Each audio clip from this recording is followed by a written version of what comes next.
Soeben ist ein spannendes Interview mit Elon Musk zu Ende gegangen und leider war dieses Interview nicht öffentlich.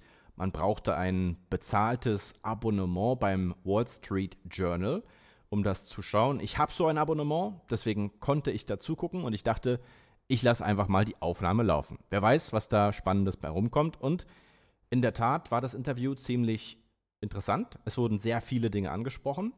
Es ging um die Zukunft der Zivilisation. Es ging um SpaceX, um Tesla, um Neuralink. Es ging um Steuern für Milliardäre, um Subventionen für Öl und Gas, um Twitter und viele Dinge. Und die Moderatorin hat sich tatsächlich getraut, nachzufragen, was am 9.12.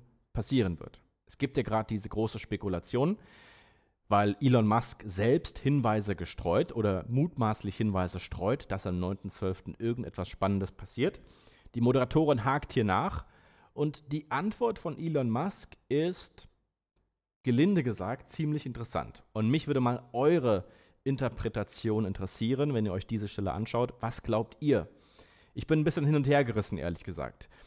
Wenn ihr das ganze Interview nicht sehen wollt, habe ich euch in den Kapitelmarken genau markiert, dass ihr an diese Stelle springen könnt. Daumen nach oben und jetzt geht's los. Tesla has made roughly 2/3 of all the electric cars in the United States. I'm not sure if most people are aware of that. So Tesla's made basically twice as many electric vehicles as the rest of industry combined.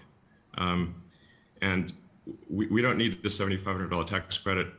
I would say, honestly, I would just can this whole bill. Don't pass it. That's my recommendation. What about the support though for the charging network? I mean, there are parts of this bill and no. No, I mean, do we need support for gas stations? We don't. So there's no need for this for support for a charging network. I would delete it. Delete. Okay, all right. I'm literally saying get rid of all subsidies. But also for oil and gas. If you think about also how this affects your competitors, does that impact how some of your view on this? I mean, maybe they need it. I don't know. But I think just generally, I'm in favor of deleting subsidies. I mean, when we started Tesla, there were no EV subsidies at all, and gasoline was super cheap. We did not anticipate any subsidies. That came later, and that came the $7,500 tax credit came as a result not of Tesla activity, but of General Motors lobbying for it.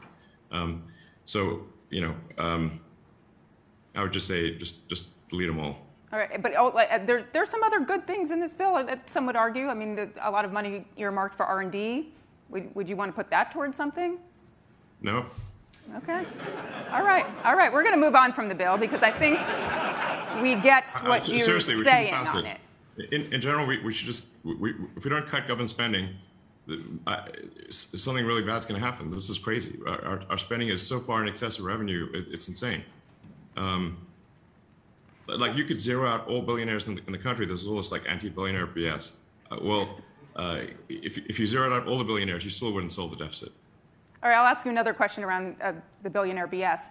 Say tomorrow we've talked, you get the phone call from President Biden. Next day, actually, we decide we elect you to Congress. Somehow this happens. You're now working on tax bills. You're working on tax policy. How do you tax someone like you? How do you tax billionaires? I mean, first of all, I pay a lot of tax. I mean, my marginal tax rate is like 53%. So that's not trivial. And then obviously there's like, asset-based taxes, the sales tax and everything else. There's also the estate tax. And generally, I think the estate tax is a good tax. Like if you think of assets beyond a certain level that are far beyond, let's say, somebody's ability to consume, then at a certain point, really what you're doing is capital allocation. So you're not. It's not money for personal expenditures. What you're doing is capital allocation, and it does not make sense to take the job of capital allocation away from people who have demonstrated great skill in capital allocation and give it to an entity that has demonstrated very poor skill in capital allocation, which is the government. I mean, you can think of the government essentially as a corporation in the limit. The government is simply the biggest corporation with a monopoly on violence, and where you have no recourse. So how much money do you want to give that entity? Could you explain the last part quickly? And then I want to move on to some product stuff. Sure. I mean, I can talk for a bit longer if you'd like than the half an hour, if you're worried about getting through all your questions. I hear we have nobody else joining us at this conference. Yeah, I mean, government is a corporation in the limit. So it is the most corporate thing. It is maximum corporation, but it's also a monopoly, and also is the only one that's allowed legally to do violence. So why would you want to give a corporation with no competition that can't even really go bankrupt more money? Now, it's not as though I think the government shouldn't exist or that they're not good things that the government can do or things that are necessary for the government to do. For example, science programs where, we send a probe to Mars, and the value of that is, it's a small amount of value for all citizens, but it would be inefficient to sort of go and collect, $10 from every citizen for a Mars probe. And so therefore it's better to have the government do something like that, like a heavy science program, rather than try to collect small amounts of money from everyone. So I'm not somebody who's sort of an extreme libertarian and thinks the government should not do anything. I just think we should minimize what the government does, because the government's efficiency at spending is just going to be lower than a competitive commercial company, but by a lot. If you look at, say, East Germany versus West Germany, or North Korea versus South Korea, and you look at the GDP per capita of East and West Germany or North and South Korea, the difference is gigantic. And that's just the difference between East and West Germany. It's like a random line was drawn, basically depending on where the Red Army was and where the Allied troops were. And East Germany's productivity was like at least 5 times worse than West Germany. And it's not like West Germany was like some bastion of capitalism. They were quite socialist, really. So there may be as much as an order of magnitude difference between the efficiency of a competitive private company versus the government. I'm going to shift away from government, come back to your world. Just thinking about sort of how you juggle Tesla and SpaceX, and you've said along the way that the workload at Tesla is quite a lot. Have you? And I know now you could regain the chairman position. Have you thought about that? Have you thought about that? Have you thought about your sort of your title and your position there right now? I mean, it's interesting that these titles. You know that there's actually only three titles that actually mean anything for a corporation. It's president, secretary, and treasurer, and technically they could be the same person. And all these other titles are just basically made up. So CEO is a made-up title, CFO is a made-up title, general counsel a made-up title. Don't mean anything. That's a nice. I think a room of CEOs are how we feel about that. Yep. It was like obviously just somebody's marketing experiment. So I guess I'll be more direct. I mean, are you considering stepping down as CEO? Would you transfer, be chairman, and think about being chief product officer? I mean, since CEO title doesn't matter anyway. I changed my title to Techno King. And by the way, this is a formal SEC filing. I'm legally a formal whatever Techno King. I just did that as kind of like a joke because just to show that these titles don't mean a lot. You can see what is actually legally necessary if you fill out the form for creating a C corp, and then you'll see it's president, treasurer, and secretary. You need a director too, but that's basically it. And then all these other chief whatever officer are basically just made up. Is a Tesla bot in the running for any of these titles? Not yet. It's maybe in the future. But speaking of the Tesla bot, I know you've talked about the importance of creating this bot for the future of AI. Tell me a little bit about where you're at with this project and what we can expect in the next coming months.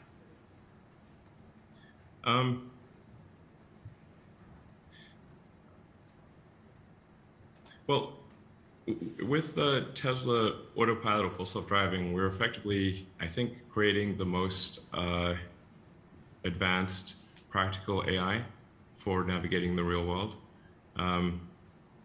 And you can also think of Tesla as like the world's biggest robot company, or semi-sentient robot company.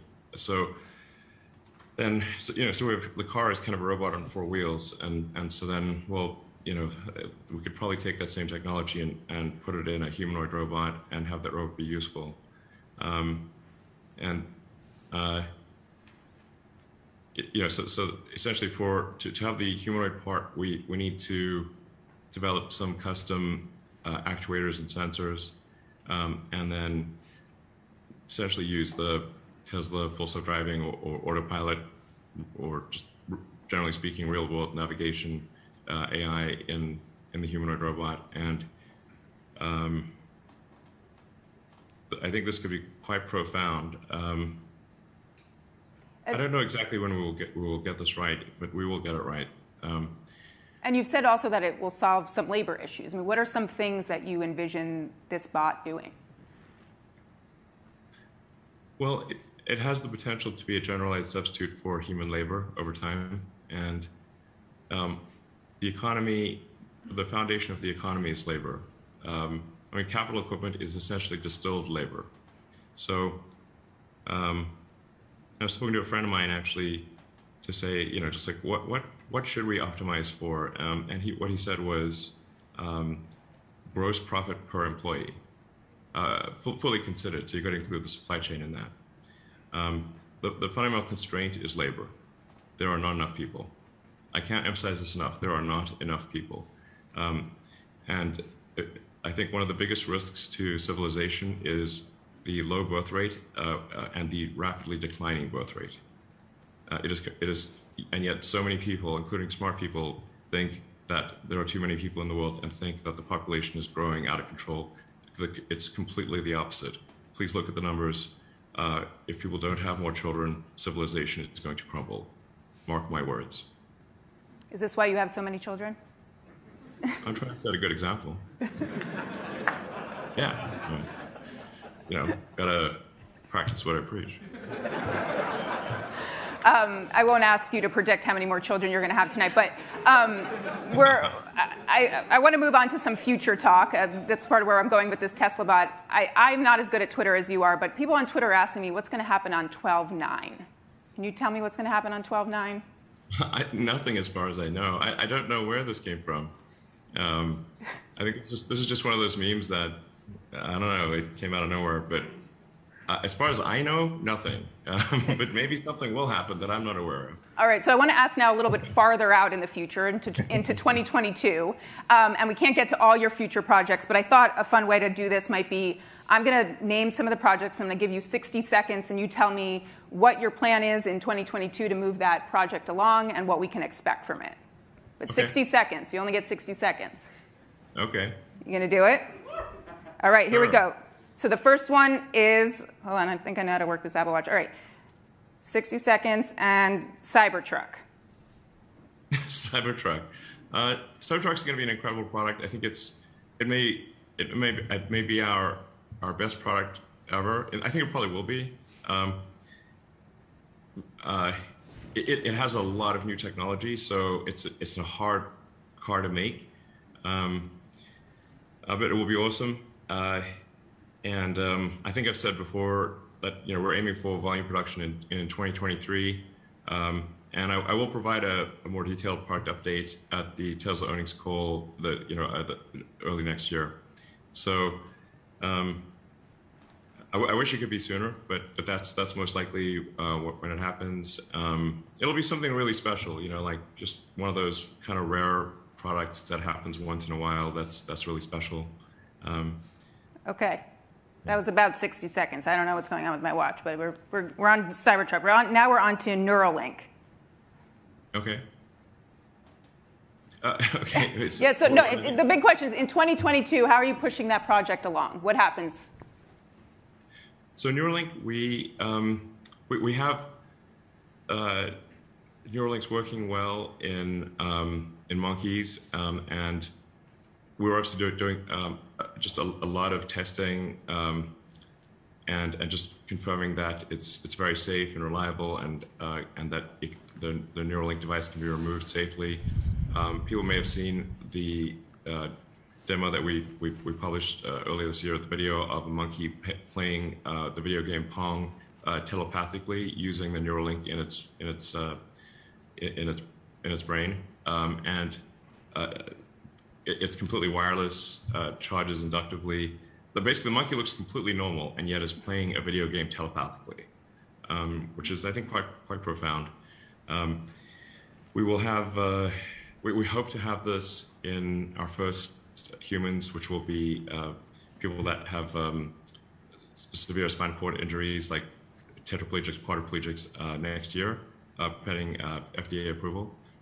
And I should say our standards for implanting the device are substantially higher than what the FDA requires, just as our standards for safety with Tesla are much higher than what the U.S. government requires. And I'll take a little more than 60 seconds. Yes, I'm about to cut you off.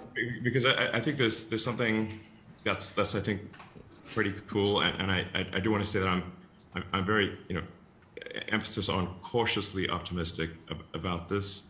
I think we have a chance with Neuralink of being able to restore full body functionality to someone who has a spinal cord injury. Meaning, I think we have a chance, I emphasize a chance, of being able to allow someone who cannot walk or use their arms to be able to walk again, Okay. Naturally. Okay, I'm not going to cut that. I can't really cut you off when you're talking about that. So it's a super big deal, Yeah. and I don't want to raise hopes unreasonably, but I'm increasingly convinced that this can be done. All right, so the last one is Starship. Sure. Because there's a lot happening in 2022 on Starship, right? Yes. Man, Starship is a hard project. This is the biggest rocket ever made. It will have a thrust and mass double that of a Saturn V, which is the largest rocket to reach orbit, and is intended to be fully and rapidly reusable. This is a profound, if we are successful with this, which I think we will be, but I don't know if we'll be there in 2022, I hope so. This is a profound revolution in access to orbit. There has never been a fully reusable orbital launch vehicle. This is the holy grail of space technology. It is the fundamental breakthrough that is necessary for humanity to become a spacefaring civilization.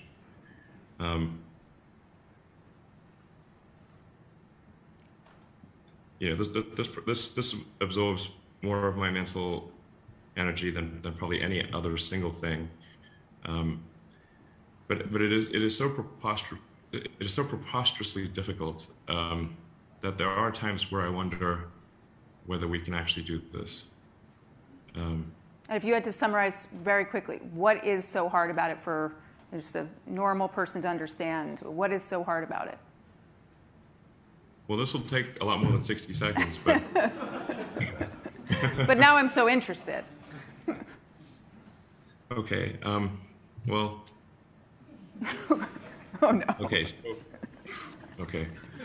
Man, I am overdue for doing a Starship update. We live on a planet where the gravity is actually very strong. We actually live on the densest planet in the solar system. Our atmosphere is very thick. And what this comes down to is that a typical orbital rocket might be able to put about 2% of its liftoff mass into orbit. And then this is with smart people trying hard, maybe 2.5%. And no rocket, to the best of my knowledge, has ever gotten above 4% of its liftoff mass to orbit. So now, in order to make a rocket fully reusable, you've got to basically create a rocket that can do about 4%, if not more than 4%, of its liftoff mass to orbit, which hasn't happened before. So that means you have to have basically A pluses across the board, incredibly efficient engines, incredibly efficient structure.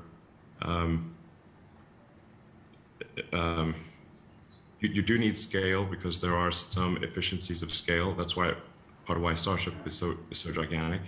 Because, for example, the brain of the rocket really weighs about the same if it's a small rocket or a big rocket. So with a big rocket, you get to have the avionics be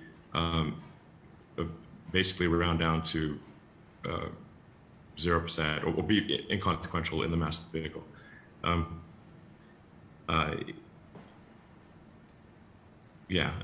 you need to make an incredibly light heat shield.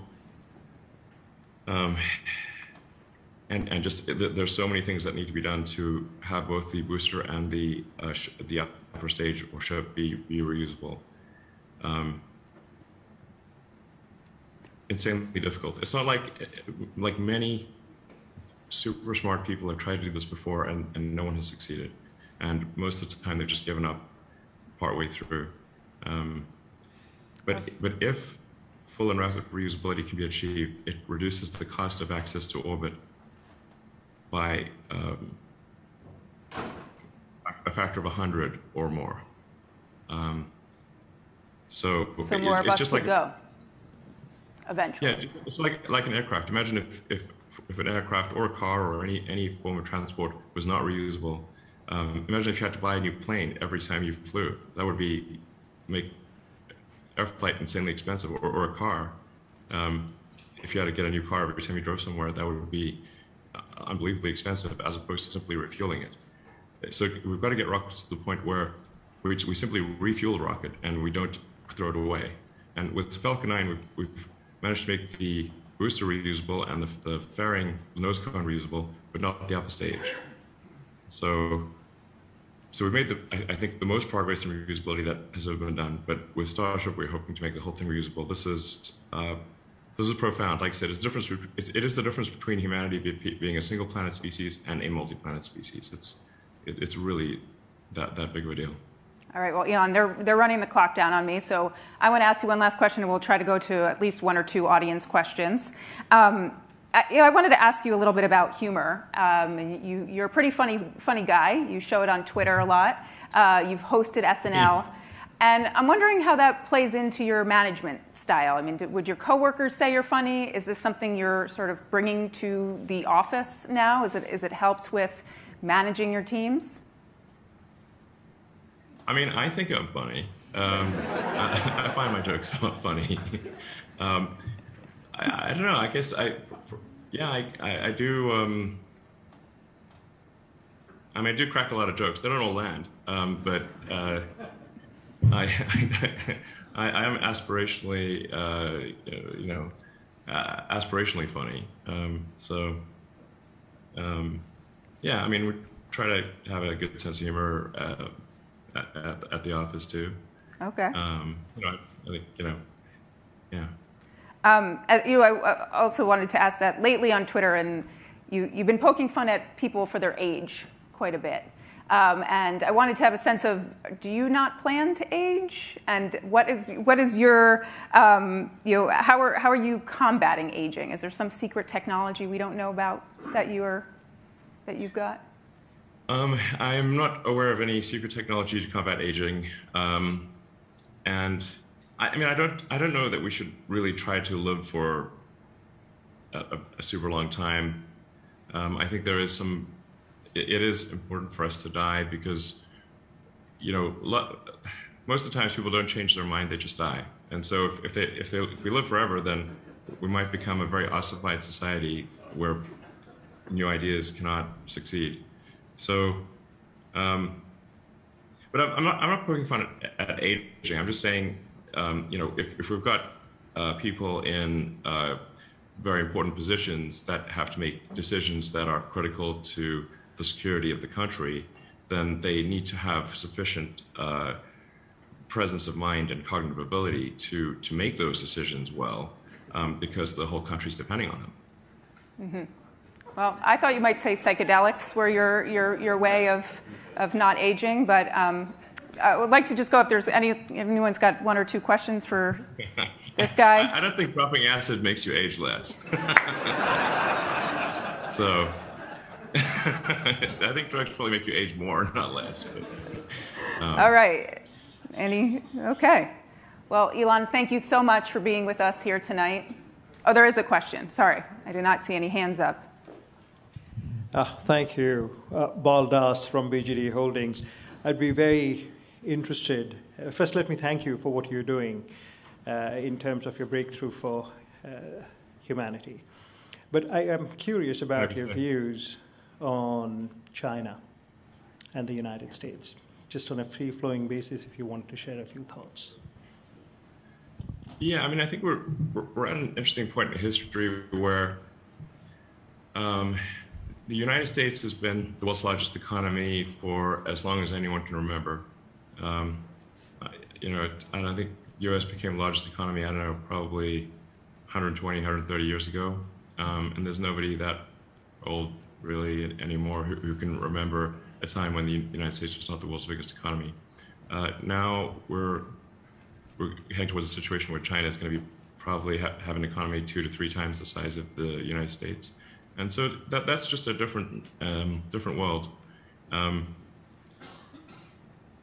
do think there are a lot of people in the government in China who kind of grew up with China being a small economy, and maybe who feel like China was pushed around a lot,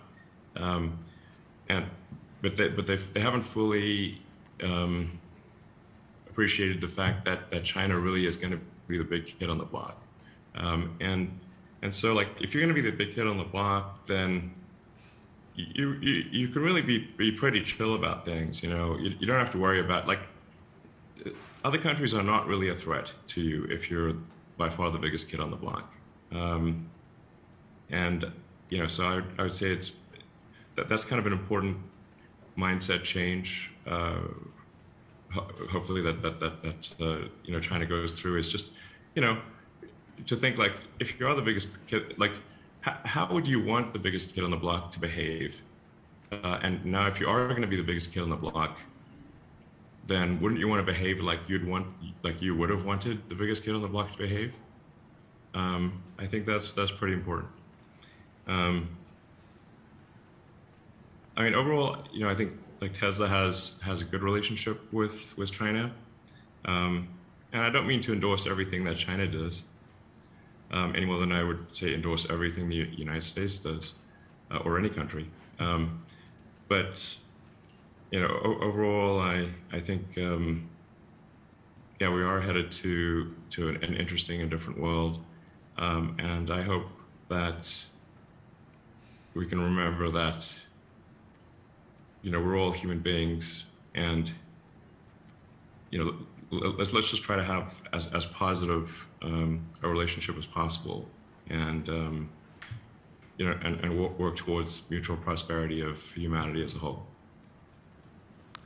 Well, Elon, thank you so much for being here tonight, or where you are, and thank you, everybody.